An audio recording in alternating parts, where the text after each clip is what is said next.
Well, welcome everyone to today's webinar. So glad that you're here and you've joined in live, or perhaps you're watching the recording at a future point. I think you're in for a special treat today, as you're going to hear from Rudy Gesh, as he's going to talk about some content marketing strategies that has made a difference at Eastern Christian School in New Jersey.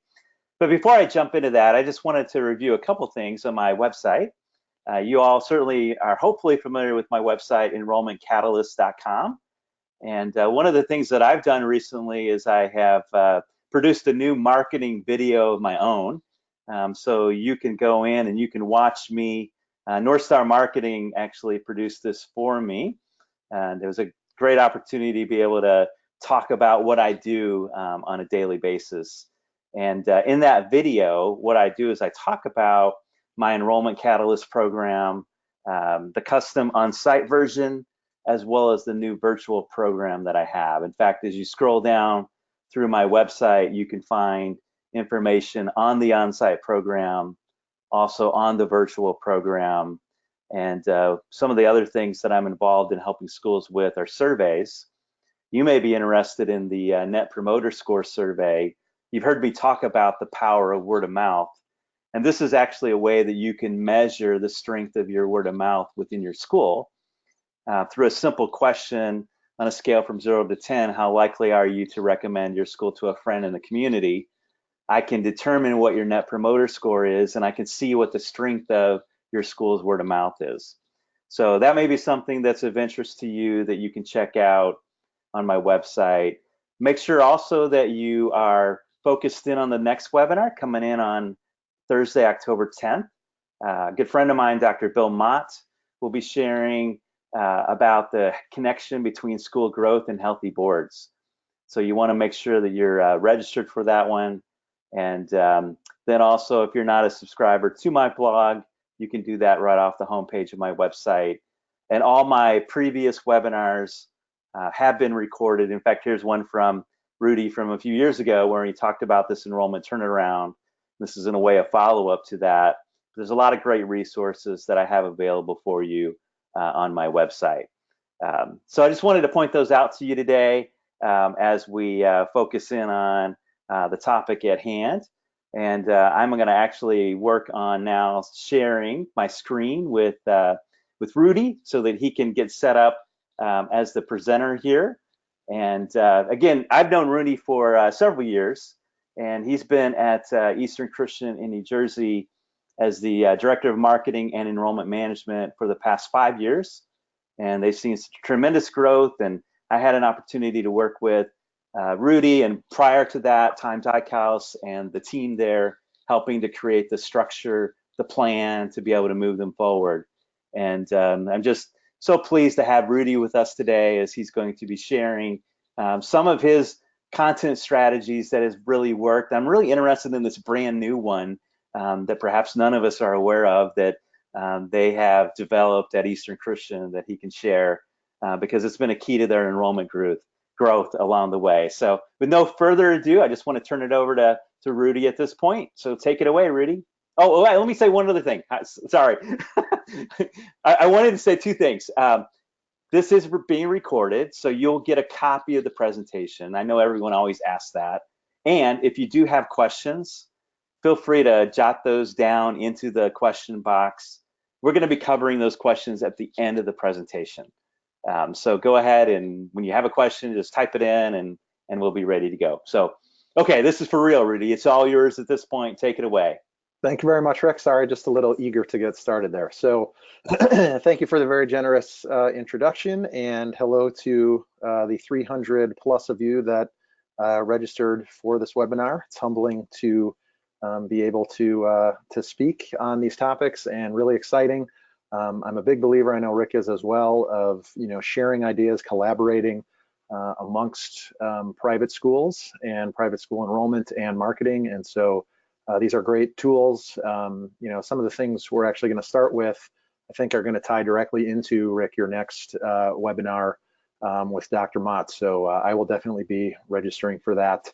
I'm looking forward to that. But today, the topic at hand is 10 content strategies plus the aforementioned brand new one.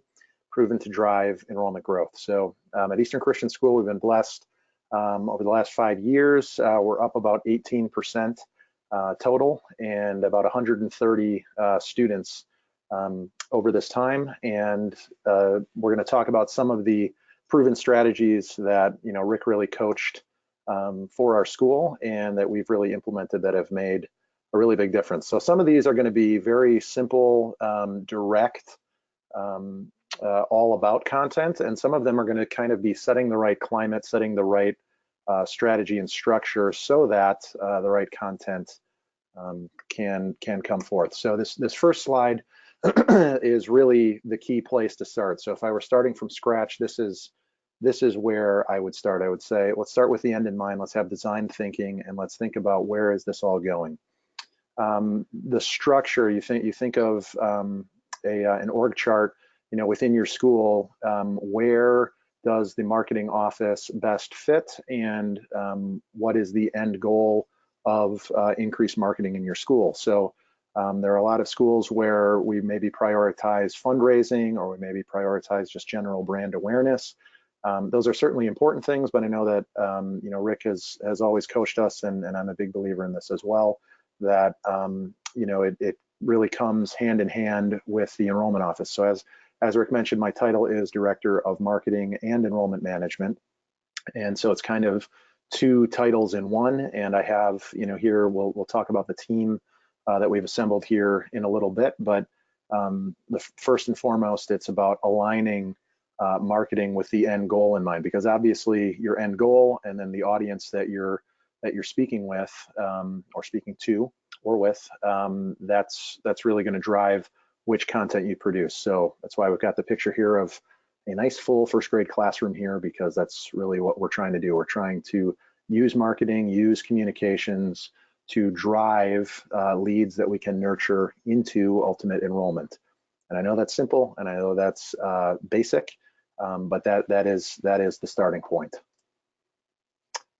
Here's a poster that I have hanging up in my office, and depending on the size of your screen, maybe you can't read it. Hopefully there's a little bit of laughter going on there, but this is a brand new poster that's hanging up in my office. It's from despair.com, so quick shout out to them. But it's if you can't read everything there, it says tradition, and then the small font says, just because you've always done it that way doesn't mean it's not incredibly stupid. And of course, we have the running of the bulls as our inspiration there. I use this just as a general reminder to say change is good, change is important, not for change's sake. If there is a good tradition that has good and valid reason for existing to this day, great, and more power to you, and we love tradition. But a lot of schools, we all understand this from our day in, day out jobs. Why do we do things? Well, we've always done it that way. I've always found that to be a very poor answer. So this poster hangs in our office. It's right over my shoulder, actually, over there, and is a constant reminder for all of us that if we're looking for new ways to do things, that's okay, and in fact, strongly encouraged. Okay, here's point number 2. We're going to staff and budget for success. And this really is what I referred to earlier of, getting senior leadership on board. So the very first thing I'd want to do is I'd want to say, all right, how does this fit into the bigger picture? We're going to start with the end in mind. And then once you have that direction, how are we going to staff and budget for success? So what we mean by that is, what can we do within our school budget? How can we grow our school budget in order to make an investment in marketing and enrollment strategy? So as I said earlier, my title, Director of Marketing and Enrollment Management. On the marketing side, I have one person that reports to me. There he is right there. His name is Justin Van Dyke. Anytime you're wondering, a lot of you know me, anytime you're wondering why I look way better than I actually am, the answer is a resounding Justin. So Justin is our webmaster and visual communications coordinator. Generally speaking, I kind of get an idea of how we're going to do a program or do a blog series or do a video, and I will filter it through Justin's amazing brain and skills, and then it always comes out way better than I had ever initially envisioned. So his title, as you see there, Webmaster and Visual Communications Coordinator. He went to school for videography. In his side time, he was, and currently still is, a professional photographer, and he is just jack of all trades, master of all. So he is indispensable to the marketing communications effort that we do here. And so if you don't start, as we said earlier, with the end in mind, and if you don't staff and budget for success, then everything else that you do moving forward is going to fall short of where you might have hoped. So his position has been grown into a full-time position, and as I mentioned, it is invaluable. Regarding budget, I know Rick always references a range of about 1 to 3% of your school's overall budget. So the non-salaried expense for your marketing efforts should be somewhere in that range. So there's another one for any heads of school or any boards of directors that are watching this, or people that want to share it with those groups. That's a good benchmark to shoot for within your school. Is what does our investment look like in this, and to treat it like an investment, to actually invest real dollars in it. And then of course you expect ROI, you expect a return on that investment. And if you do it properly, you'll see that takes place. So that's what we mean by staff and budget for success. Point 3, or strategy 3, collaborate, find a professional partner. So this is being done through the Enrollment Catalyst network, and Rick has been just a tremendous professional partner, being within Rick's inner circle. So anybody that works with Enrollment Catalyst has been able to get access to an inner circle where we can bounce ideas off of each other. I know there are a lot of my fellow inner circle people watching right now, so hello to you all. It's always nice to bump into you either in cyberspace or in real life, but it creates really a professional learning community that enables you to really keep up with best practice. Obviously, many heads are better than one, and a lot of us are either one-man or one-woman offices, or we have a small team, and how much better to have a professional network to partner with. So that's one form of collaboration. The other one that I would highly, highly recommend is to find a professional marketing firm that is able to help, again, take your ideas and really run with them. So in our case, just like Rick and Enrollment Catalyst, Eastern Christian School partners with North Star Marketing. They're a firm that's located in North Carolina. Andy Lynch is a longtime friend and a great guy, and they have found a really great niche working with private and independent schools and tackling their unique marketing needs in their specific market area, and then again bringing best practice. There's going to be a couple of strategies we talk about a little later on in this presentation that, again, in terms of me personally, just within my own brain, I didn't come up with these ideas. So this is again kind of finding what's out there and trying to collaborate and see what works best. So step 1, we're going to start with the end in mind. Step 2, we're going to staff and we're going to budget for success, and then we're going to find professional partners that are going to really set us on the right track. So as I said, these first 3 strategies are really about setting the table so that when you start to actually produce content, you have fertile soil for possible good enrollment results. Here's one that we came up with here at EC probably 3 years ago now, 2-3 years ago, and it's the idea of voice. And the recommendation I would make here is to diversify and to delegate.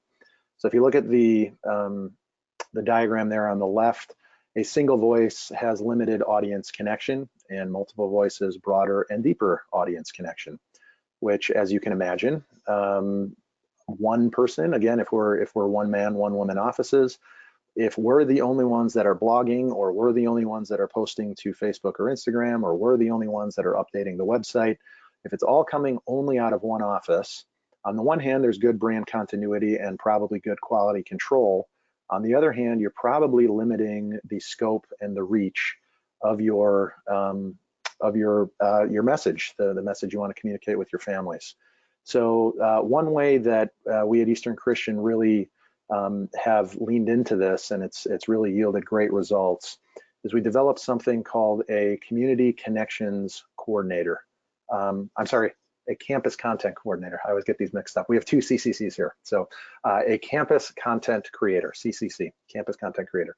So the diagram is actually intended to be literal. So I'm the dot at the top there on the right. And there are three stipended positions. These are three teachers within our schools. Eastern Christian has the unique challenge in terms of communication of being a multi-site school. So we have three different campuses.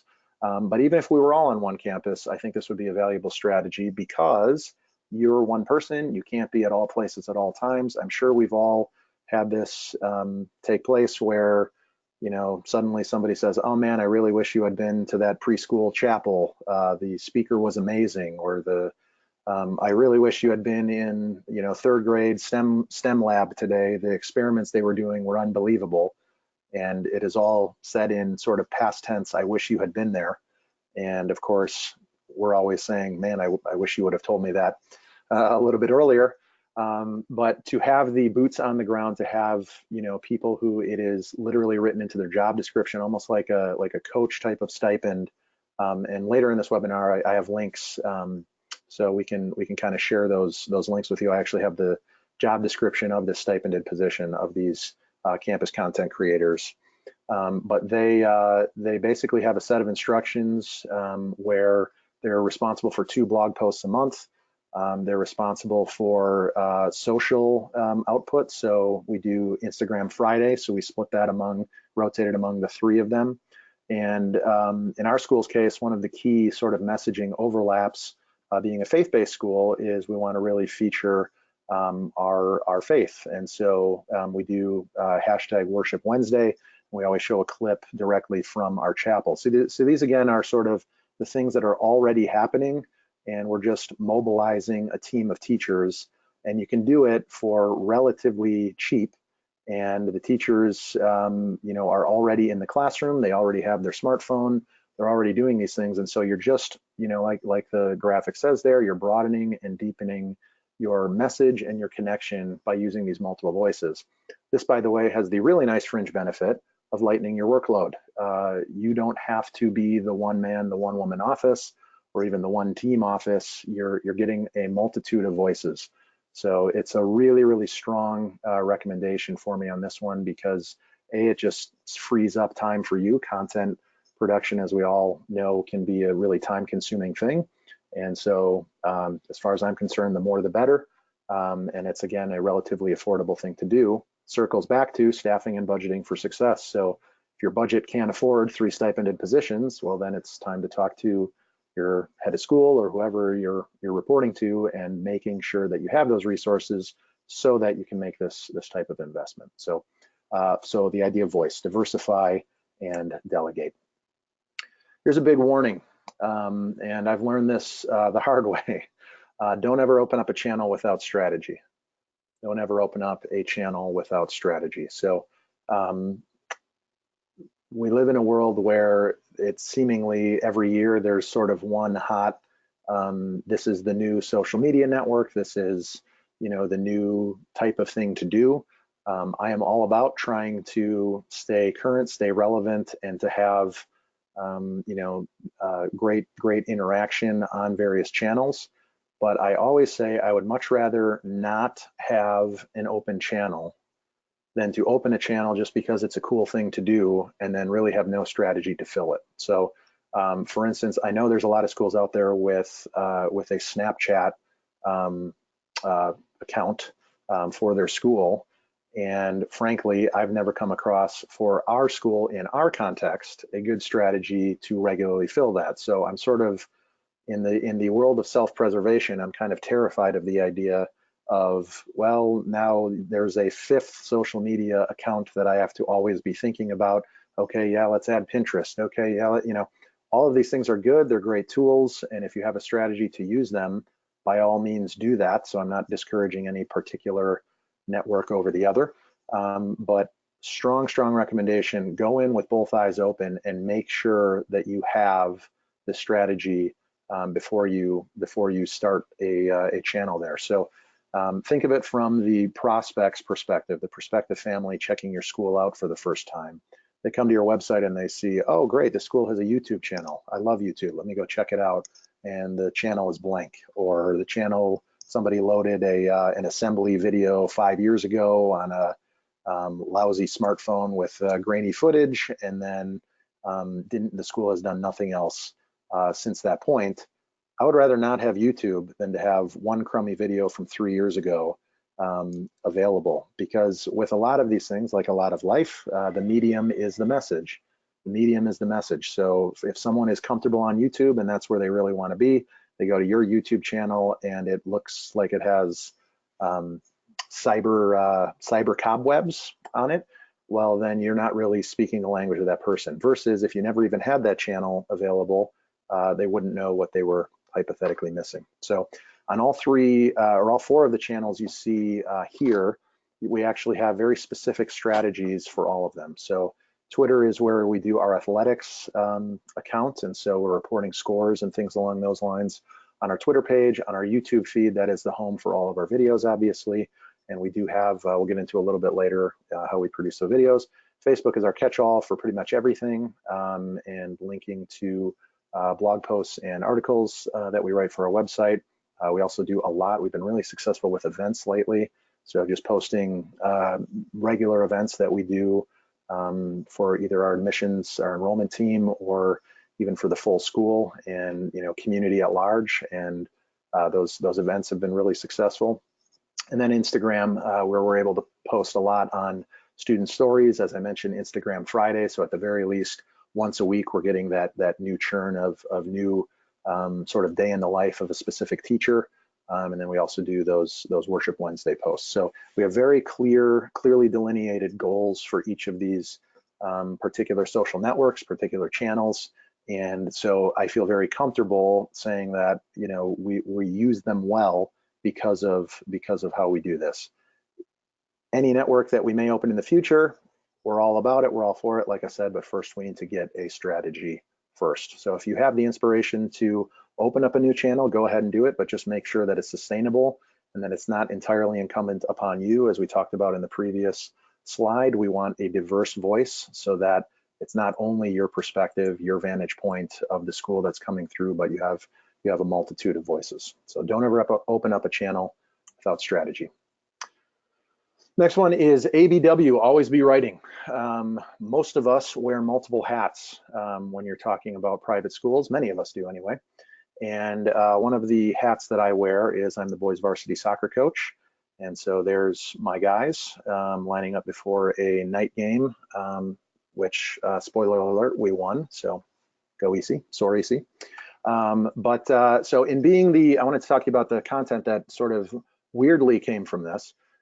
We had a team pasta party, so we eat together on a weekly basis as a program, and we had the speaker system set up in the room that we were in, and I had my iPhone with all my iTunes on it, linked up to the sound system, and I'm a father of younger children, and the shuffle on my iTunes went to How Far I'll Go by Moana, and I quickly ran to my phone because I thought, here's this team full of macho high school athletes, sort of embarrassing, playing Moana.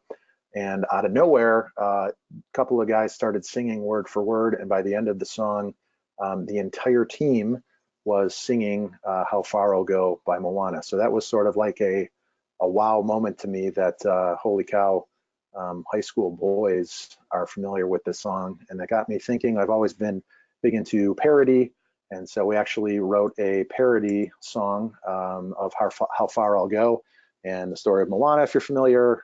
She is an island girl that's looking to break beyond her little island world and move into the big world and make a difference for her people, and that of course is a perfect parallel to what we as educators are trying to do with our students. So we made this video, and again, this is a perfect example of circling all the way back, staffing for success. So I came to Justin and I say, hey, Justin, I got this crazy idea. And as usual, he kind of rolls his eyes and then internalizes it and thinks about it a little bit. And then he comes back with a couple ideas. We had the perfect student in mind where we were really able to showcase her singing ability. She's Jalen Ocasio is her name. She's now in college. She's gone far, so how far she'll go. But we made this video and it was a very viral video. We didn't have to run into any copyright issues since parody covers a myriad of those particular sins. And interestingly enough, we decided, you know what, we'll enter it in the 2018 Brilliance Award winner. That's by Inspired School Marketers. We actually won the Bronze Award winner. So we were the third best video for in-house produced enrollment videos for private schools. So yay, EC. But it's circling back to this always be writing. I didn't go into a soccer pasta party thinking about writing a parody of Moana and how the parallels to an education at Eastern Christian can bring you further, you know, beyond your reef, as it were. But because I've just over the years been kind of funneled into this idea that you've always got to have your writer's lenses on. So you're always kind of thinking, how might this feed into some of our strategies for what we're doing? And you never know what you might come up with. And don't be afraid to brainstorm and throw out crazy ideas that you never thought would maybe come to fruition, because there's a perfect example of sort of a far out there idea and that wound up going pretty far. And there'll be a link at the end of this to the video if you want. Otherwise, you just Google Eastern Christian, how far I'll go, and will come up on the YouTube video. So always be writing. Next strategy, think serial. I am all about this. I am all about this. Think serial. Again, don't open up a channel unless you have a strategy. Serial is a great strategy to fill those channels. So serial, frankly, is an example of Instagram Friday. That's a serial. We know that every Friday, the Eastern Christian Instagram account is going to have something on it because we have this Instagram Friday serial idea. Same thing with Wednesdays, like I said, with this Worship Wednesday. The same idea applies when we're writing, especially for blog posts. So if you don't have a blog, again, get a strategy to fill it, but I would highly recommend. It's a great tool. One of the great things about blog posts is they live on forever. So you can link them. We send out links to old blog posts like crazy to prospective families as we're engaging them in kind of our lead nurturing process. And it's amazing how frequently we'll write I wrote a blog post a few years back. We have a great college credit program where students can earn up to a full year of college credit while they're here at the high school. And so I wrote about the financial advantages of that. So it's a blog post entitled Come to EC, Skip a Year of College, or another one that was how an Eastern Christian education can literally pay for itself. And it's amazing how frequently we have parents asking us about our acceleration programs or AP classes or things along those lines. And we're able to have campus tours, and then maybe they bring it up, and then in a follow-up email, I'm able to link back to the post. So I don't really need to go much further on the validity of having a blog. But again, it's another channel to where you're now saying, oh boy, I've got this blog and there's sort of the tyranny of the blank page or the tyranny of the blank web page. What on earth should I put on this thing? And if you kind of zoom out from just the immediate and move into kind of a year by year. So last year, right at the top there, you see we did EC 101. So that got me 9 blog posts where I was able to say, all right, if you know nothing else about Eastern Christian School, you should know these 9 things. And that sort of filled in a template that I could write. We had kind of things done in a series. I actually sat down and I wrote all 9 blog posts on one Saturday.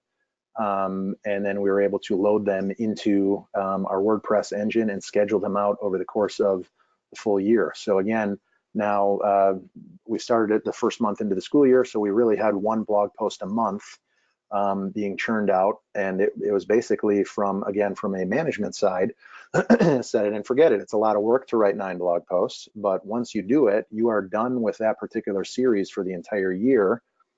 Again, I don't want my voice to be the only voice, so we have these campus content creators that are also doing 2 blog posts a month. So at a bare minimum, the Eastern Christian blog, we have 2 blog posts a month times 3 campus content creators, so there's 6, and then we've got my 1. That's 7 blog posts a month being filled on this thing. Again, I don't want a family coming to a blog and seeing like, wow, a principal did a welcome to the school thing for the fall of 2015 and nothing has been on that blog since. We want to make sure that if we have this channel, we're keeping it primed, and doing things in a serial way is a great way to do that. So other examples that you see there, so I mentioned EC 101. We did an accreditation blog series. So as our school was going through our accreditation cycle, we found that a lot of families had no clue what accreditation means and what the process is like. So we kind of broke that down. When we published a new brochure, we had 9 posts on like talking about each of the pages. That was a super easy one because we basically just showed a spread and used a lot of the content from what was already in the brochure. So again, you can kind of double up that content. You can get there from here. We're going to talk about that in a little bit on one of my other slides.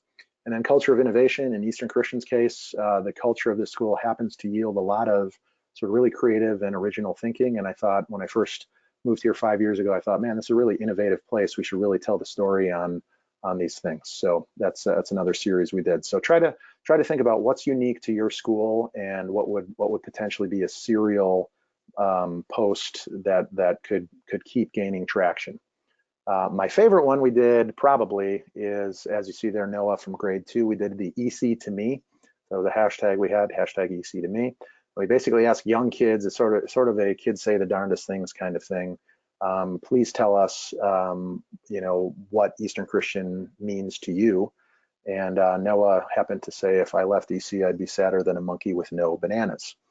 I have no idea where Noah came up with that, but we thought that was too cute not to share. So we wound up with 74 photo posts. If you scroll way down in our Instagram feed, you can see, again, this is 2-3 years ago now, but we had basically that was the whole thing. It was just a 1-sentence or 2-sentence handwritten testimony from a student, and then we give them a t-shirt and stamp a quick picture of them. And then again, Justin puts it all together to make it look pretty, and you have this square perfect fit for Instagram, and a series that we could post on, let's say, every Monday and Friday of a week, or however we wound up doing that. So that strategy is think serial. All right, this is a shout out to, apparently I'm a Disney fan because we referenced Moana already, but this is Forms Are Friends, Not Rude. There's my lame joke. So fish are friends, not food, but forms are friends, not rude. I can't hear you laughing on this. I hope maybe some of you are kind of laughing. Forms are friends. So this one Rick really has talked about for a long time, but it's really easy to sort of do an e-interview via form, and Google Forms being so pervasive and everything, we just frankly use Google Forms, but it's any type of form engine you want to create where you simply just ask questions of a specific group of people, you have them respond, you slap a sweet picture on it of them. Again, having a good photographer certainly helps with that. Make sure you edit for content, you make sure the message is fresh and in line with the communication points you want to hit, and voila, you have a whole series of blog posts of different things, different testimonies, different EC or student stories that you can share. So a couple of points here. So we have the faculty and staff, we have the welcome to EC blog post. Again, that's a form interview. We'll get into that in a minute. We have the online faculty and staff directory.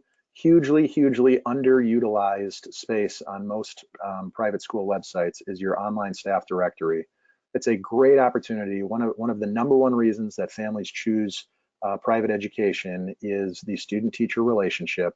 And so telling the story of the faculty and having a really professionally done staff directory is super important. We've seen big growth on this. On our site, we just did a new website last year. It's just celebrating our 1-year anniversary of our website. If you go to the About, go to easternchristian.org and you go to the About and Faculty and Staff page, you'll see a really great fast-moving engine where you can see great photos of everybody. You click on the faculty member, and we have a personal profile of each person, their professional qualifications, and it really just is a great way to really showcase the expertise of your faculty and staff. Super easy for us to be able to do. Again, it's just a simple form interview. Again, for students, we have testimonies, we have form interviews for that. And again, we'll talk a little bit about the You Can Get There From Here video. So here's the faculty bio form, just for example. So we send them a whole list of questions. So I can't fit the whole form on here. This will be, again, available as a link for you all if you want to just copy our version of it. But you can see in the background there the EC directory off to the right, and you see in this case it's Belen Araneda. She's one of our high school math teachers, and you can see based on the form they give us all the information. We have them write in a third person, so I don't have to. So the bio doesn't say I have been teaching for 2 years, or for 2 years. It's Belen has been teaching for 2 years. So anyway, they give us that, and then as an enrollment office, we just work off of the directory. So I've seen a number of schools with really great directories. So shout out to my people over at Ben Lippen who helped us and actually were part of the inspiration for this. Hello, Kelly. And so that was the inspiration. But again, great opportunity for someone that might be interested. I'm really wondering what my child's teachers might be like. They can search by grade, they can search by last name, they can search by area of study, area of academics, and then we have the opportunity for them to learn a little bit about the teachers. Here's the new faculty questionnaire that we send. So again, this is personal profile, tell us about yourself, what you grew up with, where you grew up, what your interests are, etc. Professional profile, and then a philosophical profile, why they think what sets our school apart. And you can see on the back end, we do that new faculty questionnaire, and on the front end, we're able to use that same photo that we used on the staff directory, but in this case, we use it as a blog post. And the blog, of course, is posted on the website, but it's also something we share on social. And then being a blog, it's also something that gets pushed out to subscribers. So again, we get a lot of play out of a very simple process. So again, circling back, forms are friends. Here's for our student side, we have submit an EC story. So like most schools, we have an internal intranet for our students with their own Eastern Christian School email addresses. So we're able to have them share an EC story, and that yields testimonies. North Star Marketing, who actually built our website for us, was able to build these testimonies as a randomly updated. So we basically have a whole pool of testimonies, and the pool draws randomly to, if you go to our homepage, easternchristian.org, there'll be a testimony in there, and that constantly gets replenished. So it's really great, again, to keep things fresh. You can sort of do a big surge of, okay, let's talk to all of our seniors and talk to the different schools they're going to. So in this case, it's Kristen, who graduated last year and is currently attending Pepperdine. And so she's able to give us information about herself, her EC experience, etc. And we're able to post that both as a blog post. We share it on social media. We did a whole campaign on that on Instagram all summer long. And then it is a saved testimony now that is randomly generated onto the homepage of our website. We've got a whole pool, a bucket of these people. And so every time you come to our website, you'll be likely to get a new, I think there's like 20 or 30 of those testimonies in there. So it feels fresh every time, so that, again, you're not always coming to the same school website and always seeing the same one kid saying the same one thing. Age and stage content offers. This is a huge one, and I frankly was a big skeptic of it. And I've been thankfully proven very wrong. So Rick does a little bit of this with Enrollment Catalyst. And again, it's a strategy that, again, partnering with professionals like Enrollment Catalyst, like North Star Marketing, is really massive. So this is something that I personally, again, diversifying voice, I personally would never do as a customer or as somebody shopping around for anything.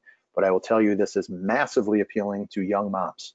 So moms of young school-age children are all over this. So for the uninitiated, an ebook or any type of digital content offer is really just that. It's an offer of, hey, if you give us your information, we will give you this guide. So you see a Ready for Success, a parent's guide to preparing for preschool.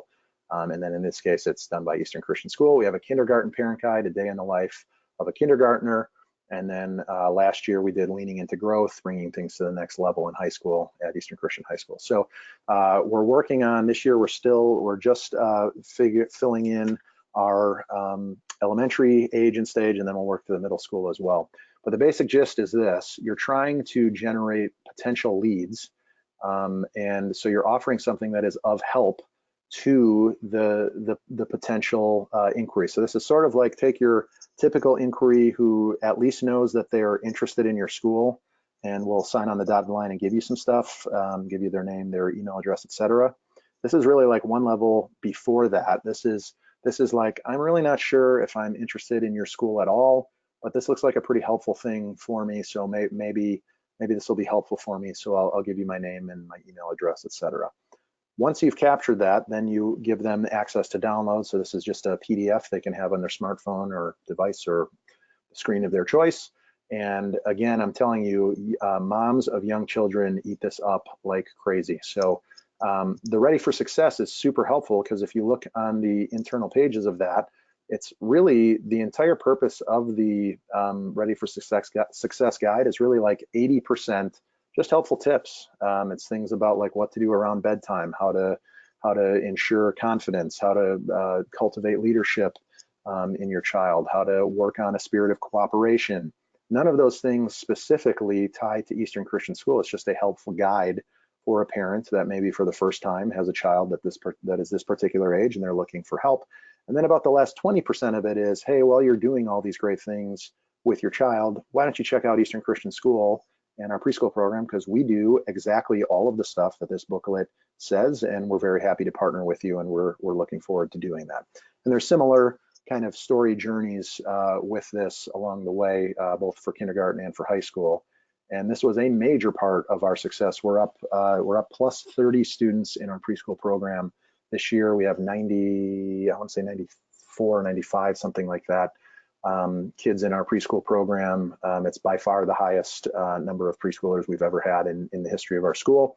This isn't the only strategy behind that, but a preschool parent guide, we probably get a lead a day, maybe 1 or 2 leads a day from that, which if you think over the course of a work week or a work year is a huge amount of leads. And then again, we have strategies. That's another webinar for another time, but strategies to follow up with these people. And we'll actually go into that. So nurturing the leads. So now you have their contact information. So it's not enough, hopefully we all know this, it's not enough just to collect their name, their email address, put it in a database somewhere. Hopefully we have a database. We use School Admin here, quick plug for them, they're amazing. But whatever your database of choice, you're plugging their information in there, and hopefully it's not just sitting there with no additional nudges. And so one tool that we use is MailChimp here, MailChimp.com.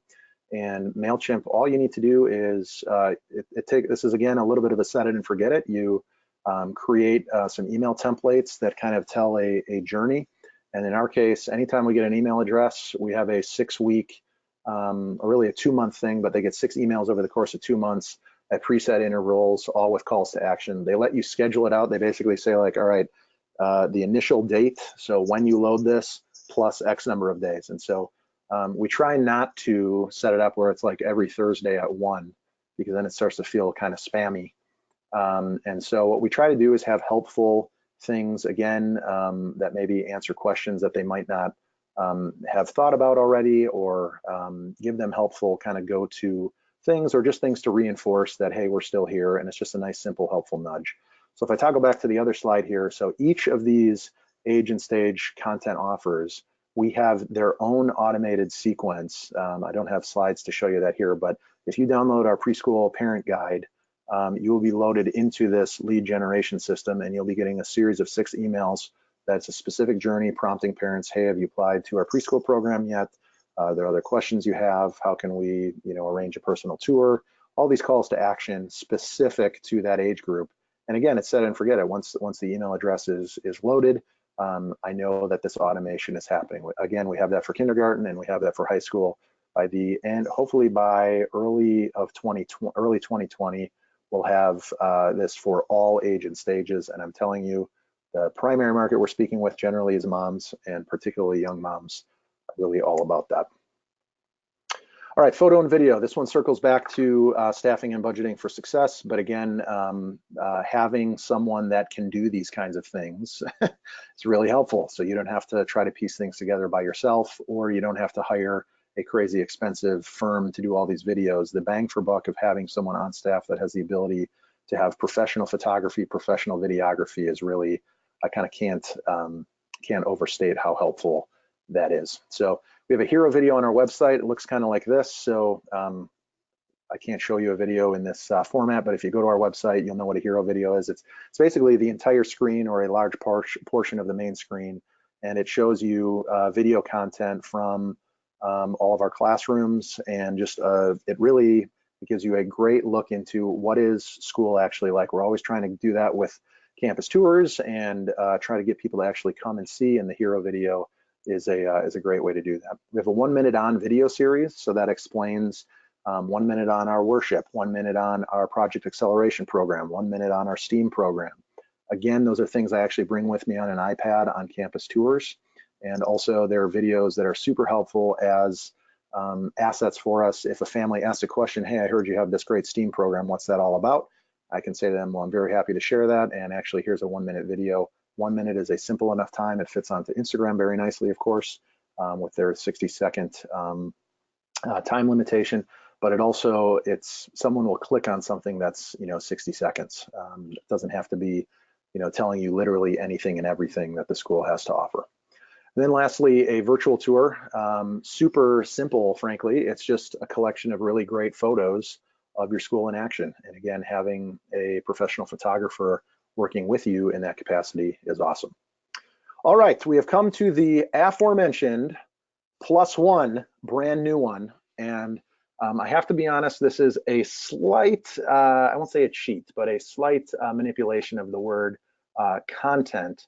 But we stumbled into this thing and it really blew me away. So the quick story behind this is, I don't know if your schools have the same issue, but I get asked on tours all the time for early childhood people, what's the age cutoff? How old does my child have to be? What's the birth date of, they have to be X by date Y.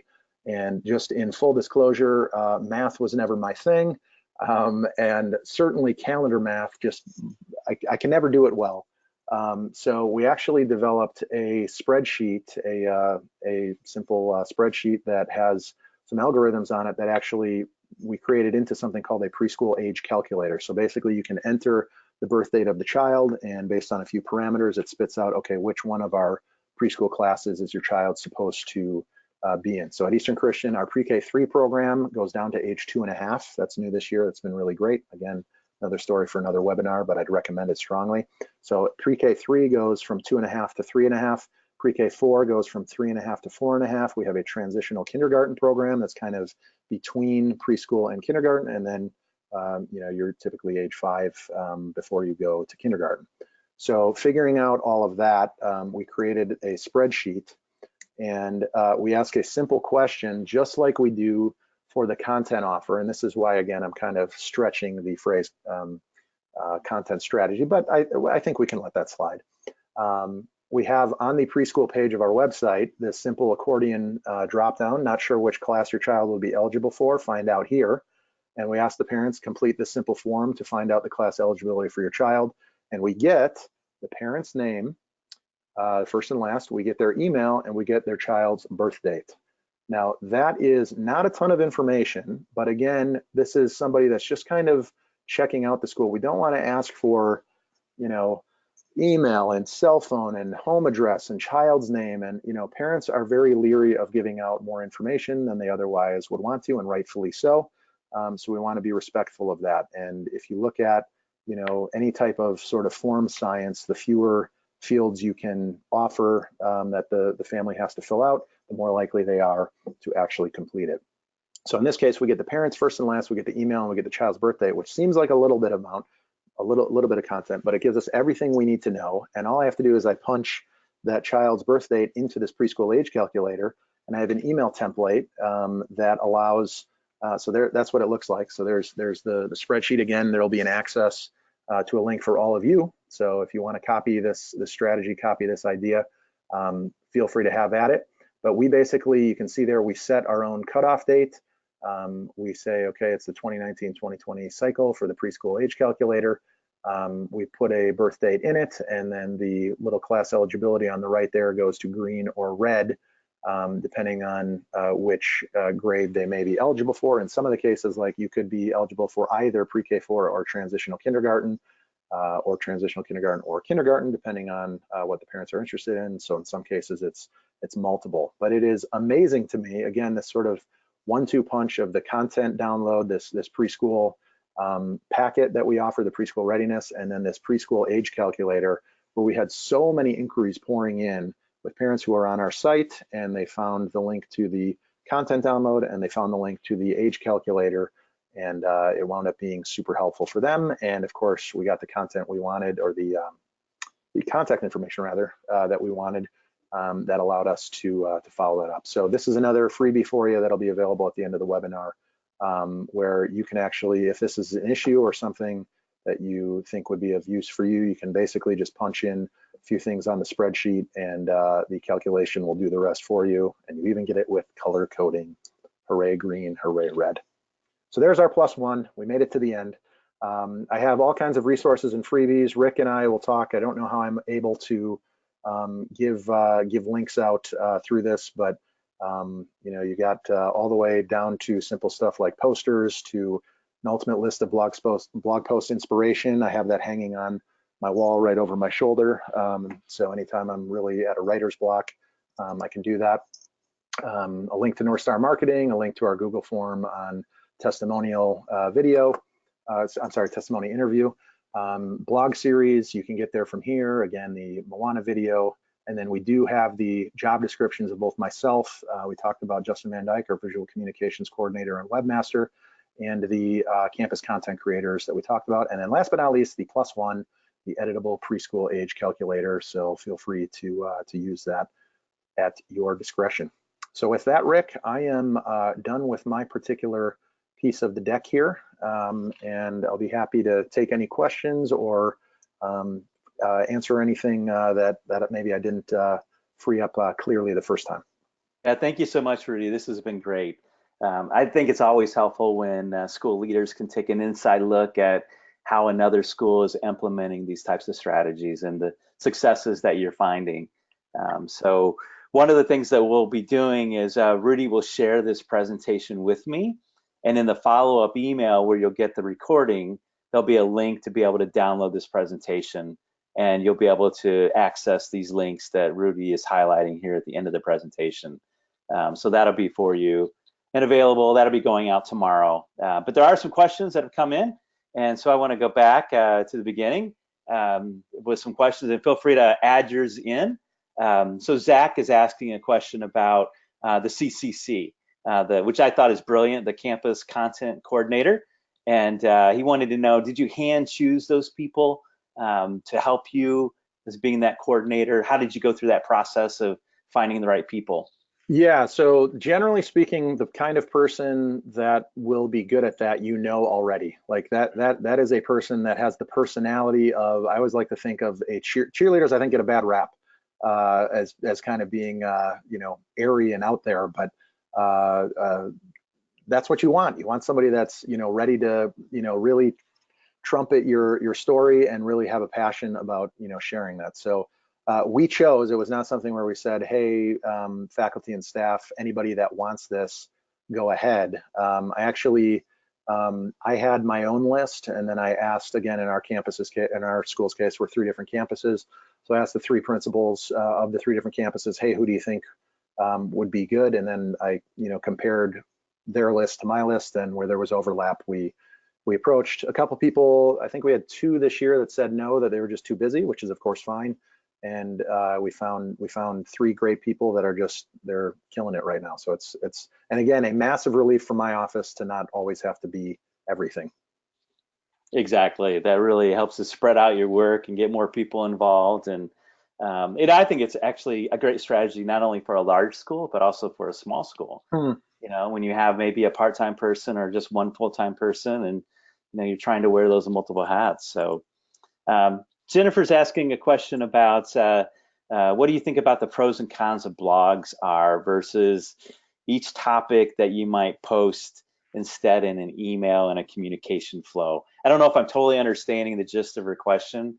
I think my stab at it would be that you want to repurpose content, so you could use it in a blog post, in a story on your website, in a lead nurturing email, and be able to push it out in multiple ways. I don't know if you have a different take on what she was asking.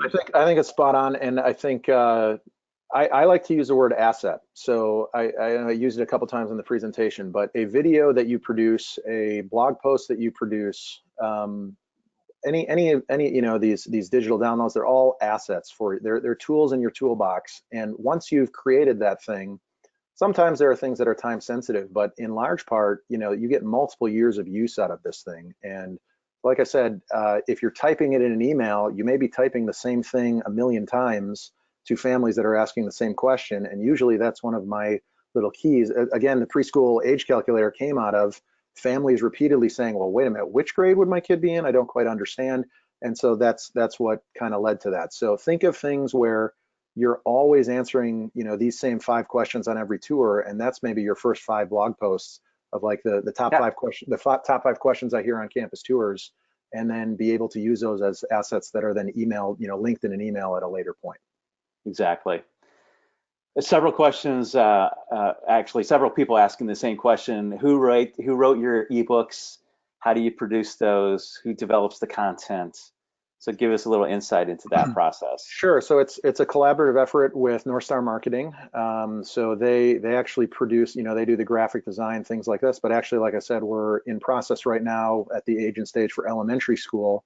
And so basically, it comes out of a meeting where they drill us with a bunch of questions and say, what are you hearing on tours? What are you hearing from prospective families? And in this case, the one we're working on here, spoiler alert for those of you who want to download this in the future, the recurring theme for elementary school, I think not surprisingly, is really safety. And so we talked a lot about, okay, what does it mean to be a safe school? What are the elements? What are the pieces of this? And they asked us a bunch of questions around that. And then they actually have a copywriter.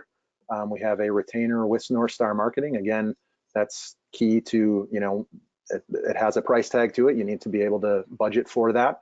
But then they were actually able to kick something back to us and say, how does this look? And then I run that past our principals, our security officer, to make sure everything is on the up and up, make sure everything we're saying is accurate. But again, I don't need to sit here and write literally everything. And so having a professional partner that does that for you is awesome. And it's great. It's like you kind of have a 1-hour sit down where you talk about stuff, and then a week later, this thing that seems to be like 85% done already is just put on your desk, which is, of course, beautiful. Yes, it is beautiful.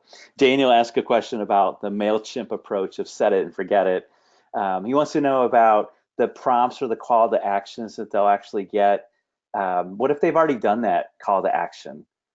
Is that going to create some confusion along those lines?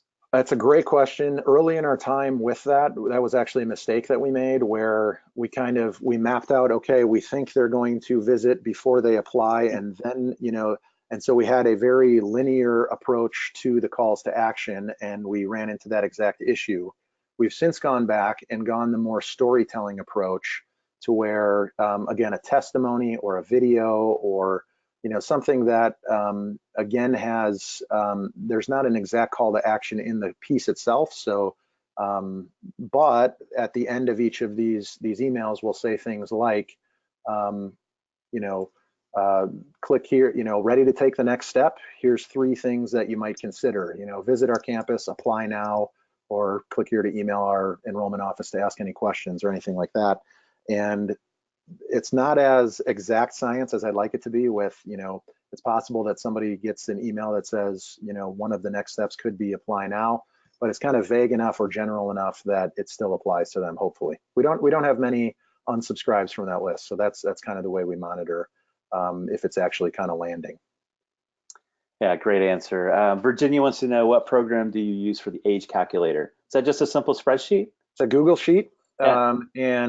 Again, I said Justin is jack of all trades, master of all. He and I sat down for about 2 hours to figure out how to code this thing, which I know rudimentary. You can't spell rudimentary without Rudy, by the way, right?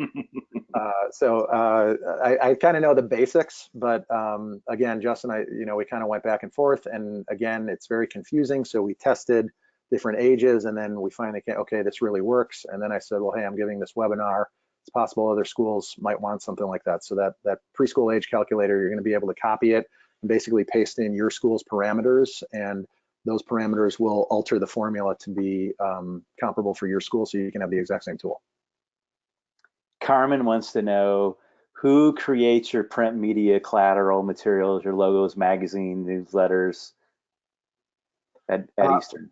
So that's part of my job and Justin's job. To anytime there is a print, we've tried to generally steer clear of print. I know, Rick, you could probably talk more on, print versus digital. We don't want to totally steer 100% away. I have this vision of, in the future, one day I'm going to do 0 print ads of any kind. But we do.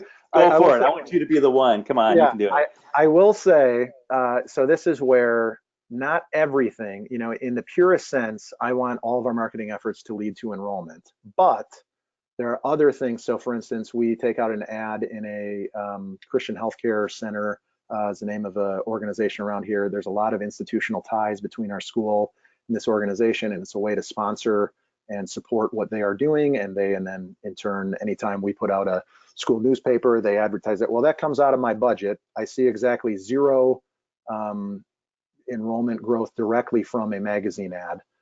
It's all designed here. So to circle back to the original question, it's all designed here, but it has maybe a more general community relations and brand awareness rather than something that's directly driven to grow enrollment. So if I'm ever given the choice, like you have $1,000 to spend, 100 times out of 100, if I'm looking to grow enrollment as the goal of this, I'm going to go with digital, with Google AdWords or Facebook or Instagram.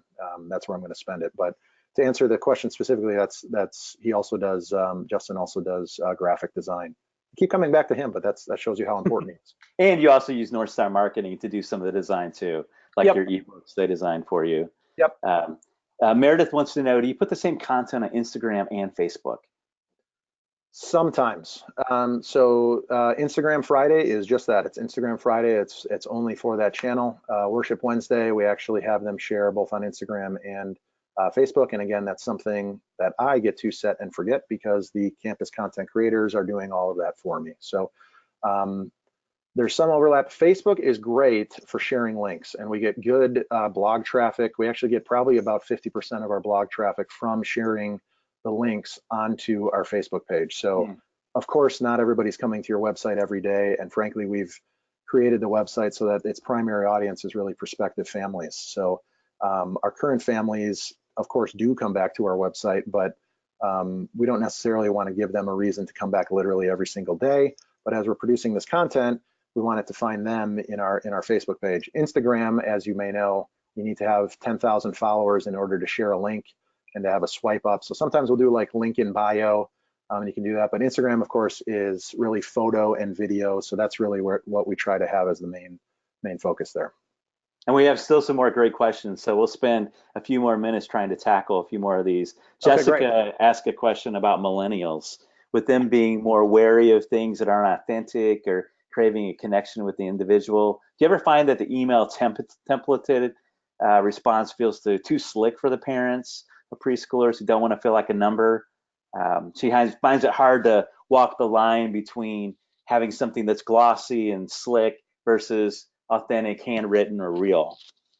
So that's a great question, and it's especially great for that particular demographic. I guess I would say the lead nurture automation is kind of, I would describe it as just sort of like, that's your background, that's your drum beat.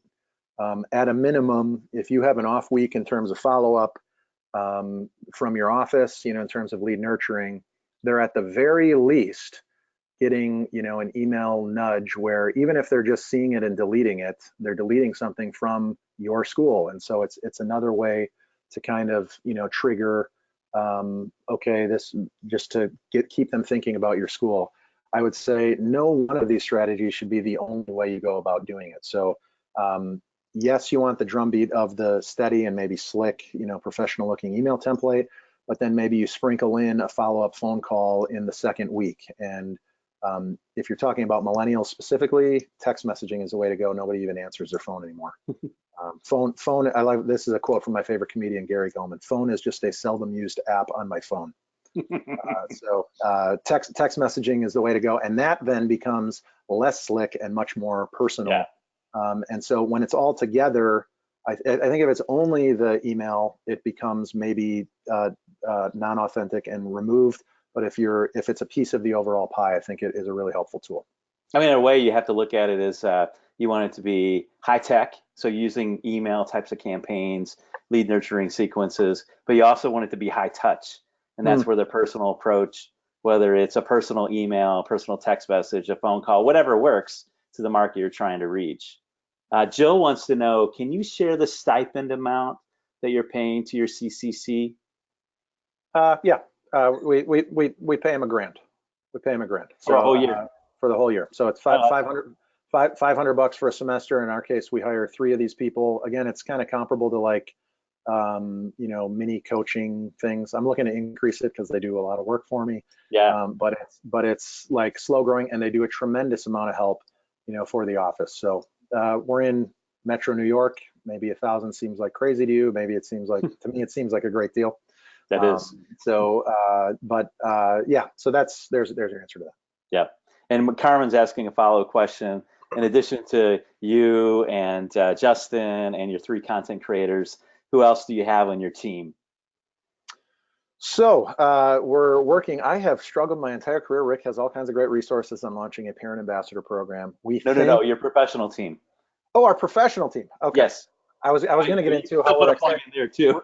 We're excited to launch our parent ambassador network as well. But that is it in terms of our professional team, in terms of storytelling, things along those lines. The beautiful thing about the culture of the school here is anytime I need something from our head of school or our chief education officer or any one of the principals or anything like that, all I have to do is ask. And basically, as long as I'm not asking, hey, give this to me tomorrow, I give them a little bit of time to say, hey, could you do a blog post on X, Y, or Z? They're usually more than happy to pitch in and help. We have a program where we'll throw you a $50 Amazon gift card anytime you write a blog post within a certain amount of qualifications, certain parameters. So we offer that to teachers, we offer that to administrators, and that's not massively popular, but it's a nice sort of thank you for doing something that's frankly an additional amount of work. With the ebooks that you're doing, Brenda wants to know, are you buying rights to those and putting your logo on pre-developed content that exists somewhere else, or is this original content for your school? It's original content for us. It's as I said, it's collaborative with North Star, so I'm sure they are doing. I haven't seen specifically what they've done for other schools, but I know they've done things that are in the comparable area of something similar. But again, 80%. So the preschool readiness pack is probably the best example of this. All of the readiness instructions or suggestions in the front of the in the front 80% of the document, they are literally true of every preschool kid, every preschool parent in the country.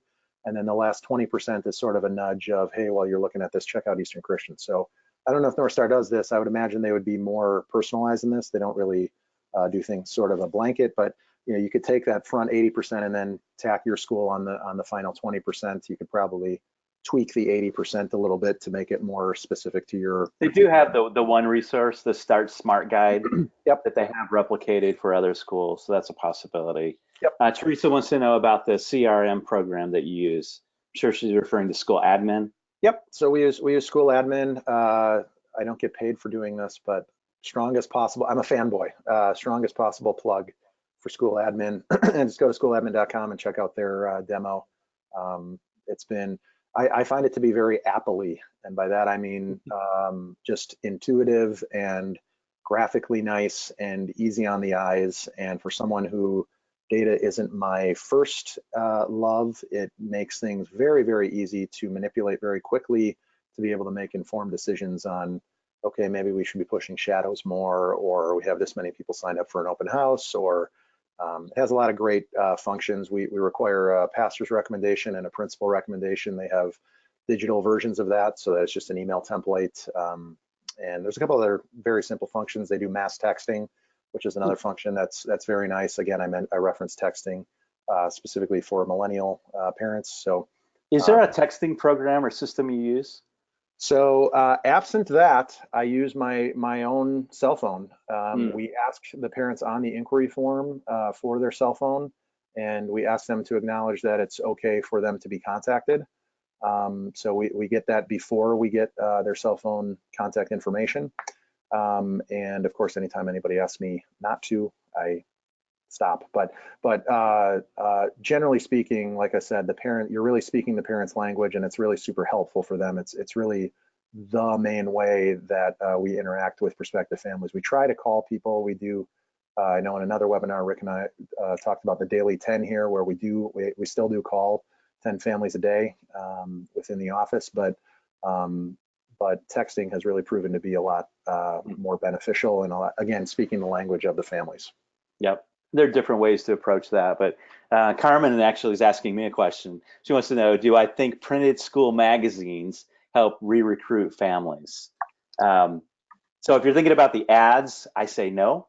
It may just reinforce when they see it, but it's not going to really make a difference in them coming back to the school. If it's publications that you're thinking about giving to a prospective family to encourage them to come into your school, I think they're all secondary.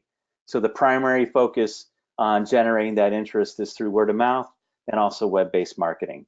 It's nice to hand something to someone, but it's not going to make or break that admissions effort. Krista, and we have a couple more questions. We'll cruise through this and then we'll be wrapping it up. Krista wants to know, since your materials are mostly digital, what do you actually give parents when they visit for a personal tour and open house? We have a swag bag, so just a $1 drawstring bag you can get from 4imprint or any number of online vendors. And inside that, we sort of treat that as like an external folder. I know a lot of schools have folders, but the bag we find like people will use for a beach or gym bag or whatever. So that's nice. And then inside there, we do have a brochure, but we've gone you can actually download our brochure off of the admissions section of our website if you want to see exactly.